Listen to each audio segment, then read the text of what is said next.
Good evening, everyone, and welcome to Digging Deeper moment number 105. The mission of our Digging Deeper moments is to take God's Word to God's world. We're so glad that you've joined us.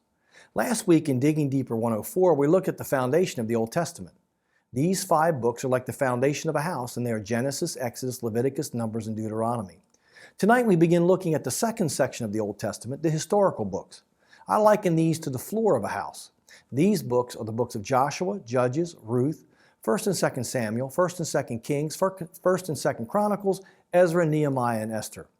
The biblical story that began with creation in Genesis chapter 1 has brought us to the west side of the Jordan River with Israel about to enter the Promised Land in the end of the book of Deuteronomy. The book of Joshua picks up with the death of Moses, which took place at the end of Deuteronomy and is recorded at the beginning of the book of Joshua. Joshua follows Moses as the leader of Israel. When I think about the book of Joshua, I like to think of the Lombardi Trophy.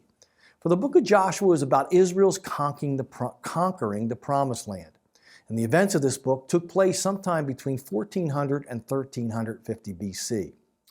I divide the book into 4 sections. In chapters 1 through 5, Joshua prepares the people for battle. In chapters 6 through 12, Joshua possesses the land. He leads them in battle against the inhabitants of the land. In chapters 13 through 22, Joshua parcels out the land and divides the nation of Israel into the 12 tribes of Israel and gives them their allotment. And in chapters 23 through 24, Joshua proclaims God's faithfulness. Now, the book of Joshua is followed by the book of Judges. And when we think of a judge, we think of a judge in a black robe. So that's kind of the icon that I imagine the book of Judges with. But judges in the Old Testament were more than court judges. They were also military leaders who led the nation into battle. And so Judges begins with the death of Joshua. And the biblical story, which began with creation in Genesis, has now progressed through the life and conquest of the land of Israel by Joshua, and now is followed by the time of the Judges. Unfortunately, after Joshua died, the Israelites grew content to live with the Canaanites who previously possessed the land.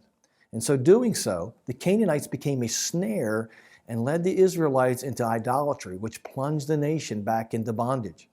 Now, out of mercy, God raised up judges to lead Israel back to Him and into freedom. And so Judges has 3 main sections.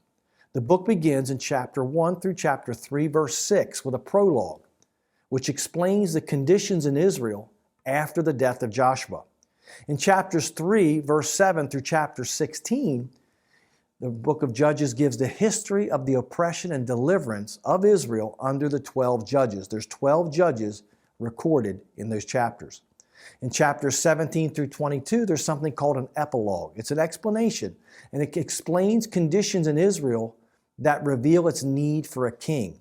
And so the whole book of Judges is really an explanation, or what they call a polemic, to explain why Israel needed a king.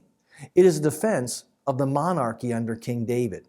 And so during the time of the Judges, God was Israel's king. They had no human king. This is called a theocracy. But it didn't work because of the people. The problem wasn't with God. The problem was with Israel. Without a human king, the nation just kept drifting into idolatry. Therefore, the writer of Judges is arguing for the need for a king.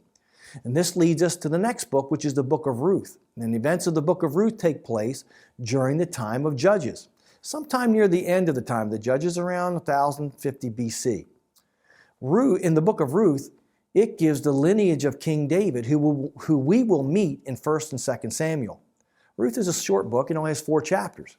When I think of the book of Ruth, I like to think of Mother Teresa, because Ruth is an exceptionally godly and humble woman. Now, I can't prove this, but I believe the writer of Proverbs, which speaks of the idealized Israelite woman, must have had Ruth in mind when he wrote his words. Ruth's story is so moving that to this day, whenever I study or think about this book, it brings tears to my eyes. And I liken the 4 chapters of Ruth to 4 acts in a play. In chapter 1, act 1, tragedy befalls the royal line, because this is the royal line of David. Ruth is the grandmother of King David. In chapter 2, this is Act 2, Ruth shows her godly character by caring for her mother-in-law, Naomi. And in chapter 3, or Act 3, Naomi gets a husband for Ruth. And in chapter 4, Act 4, Boaz redeems and marries Ruth. It is a beautiful story of redemption. And so the biblical story has started in creation, moving to the nation of Israel. The nation of Israel has now come into the promised land. They've been living in the time of the judges, and the time of the judges is coming to an end. And we are introduced to King David's grandmother, Ruth. And that's where we'll pick it up next week. If this lesson helped you, please share it with a friend, like us on Facebook, follow us on Instagram, or better yet, subscribe to our YouTube channel.